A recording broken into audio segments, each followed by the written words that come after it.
Bonjour et bienvenue sur la chaîne de Liberté Immobilière, c'est Gaëtan.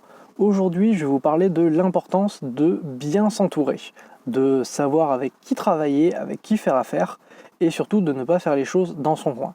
Parce que quand on fait de l'immobilier, on peut se dire qu'on va avoir plein de choses à faire, qu'il va falloir gérer plein de choses, gérer au début, peut-être même faire les travaux soi-même, rechercher soi-même les locataires, soi-même les mettre en place, faire les états des lieux, d'entrée, de sortie, chercher de nouveaux locataires, gérer tout ce qui est fiscalité.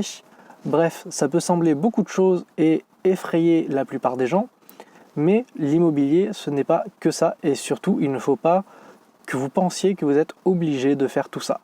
Déjà, pour trouver un appartement, vous avez des chasseurs immobiliers qui peuvent faire ça très bien. Bien entendu, ce sera moyennant paiement, mais ça peut être une option envisagée. Vous n'êtes pas réellement obligé de chercher. Après, à vous de voir ce que vous voulez faire et ce que vous ne voulez pas faire. Je ne vous dis pas forcément d'en prendre un, je vous dis juste que ça existe, vous pouvez déléguer cette partie-là. Pour les travaux, pareil, un courtier en travaux vous permettra de trouver facilement les artisans, de facilement gérer les travaux, et ainsi d'avoir un appartement après travaux convenable, qui a été suivi, et en tout cas avec des personnes qui ont l'habitude de faire ce genre de chantier. Pour ce qui est de la recherche de locataires, à nouveau, vous pouvez le déléguer, des agences font ça très bien. Après, est-ce qu'elles le feront comme vous l'entendez, comme vous attendez qu'elles le fassent, c'est autre chose, mais en tout cas, ça peut être fait par quelqu'un d'autre que vous. Toute la partie fiscalité, suivant ce que vous faites, si vous faites juste de la location nue, effectivement, il n'y aura quasiment pas de fiscalité, vous pouvez vous en occuper vous-même.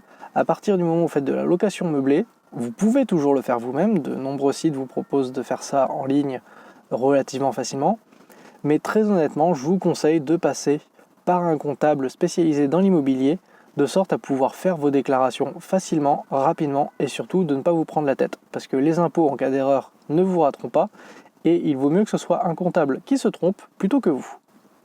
Et honnêtement, ce n'est pas non plus pour le prix que ça coûte, surtout que les comptables sont en général déduits des impôts, pour la plupart, à hauteur de 60% il me semble.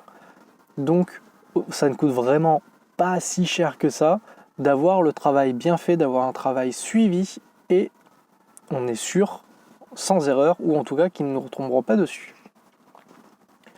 Et aussi, en cas de problème avec un locataire, vous devez aussi pouvoir vous retourner vers quelqu'un, ne pas vous retrouver seul. Si vous êtes le seul dans votre entourage à faire de l'immobilier, cherchez d'autres personnes qui font de l'immobilier. Recherchez sur des groupes Facebook, sur des séminaires dans votre région, ou déplacez-vous jusqu'à Paris, des séminaires sur l'immobilier, je suis sûr qu'on peut en trouver plus d'un par mois. N'hésitez pas à rencontrer des gens, à rencontrer des personnes de tout domaine, de sorte à ne pas être seul dans cette histoire, dans cette aventure, parce que se lancer dans l'immobilier, c'est une aventure, et pouvoir ainsi demander des conseils, de l'aide, des avis sur tous les sujets, en cas de problème, en cas de coup dur, voire même vous-même aider les autres en fonction de ce que vous avez vécu. Si vous avez eu un problème et que quelques temps plus tard, quelqu'un a exactement le même problème, il sera peut-être content d'obtenir une réponse par quelqu'un qui est passé par là, plutôt que des réponses de peut-être ça se passe comme ça. C'est toujours plus intéressant d'avoir un vrai retour d'expérience plutôt que des on dit, des peut-être, des il paraît. En tout cas, c'est mon avis. C'est même l'avis de beaucoup de personnes dès qu'on rentre dans l'entrepreneuriat, dans l'immobilier, dans la bourse. Ce sont des domaines vraiment compliqués, vraiment spécifiques, où il est important de savoir s'entourer, de savoir avec qui discuter, et surtout de pouvoir parler de ses problèmes quand on en a, et aussi, pourquoi pas, de partager ses réussites, parce qu'on montre ainsi que ce n'est pas réservé uniquement à l'élite, à ceux qui ont de l'argent, à ceux qui ont des belles maisons et qui peuvent s'en acheter à l'appel. Ce n'est pas réservé qu'à eux, c'est pour tout le monde, et ainsi vous rajouterez votre pierre à l'édifice pour montrer que oui, c'est possible, et ainsi peut-être motiver d'autres personnes à faire la même chose.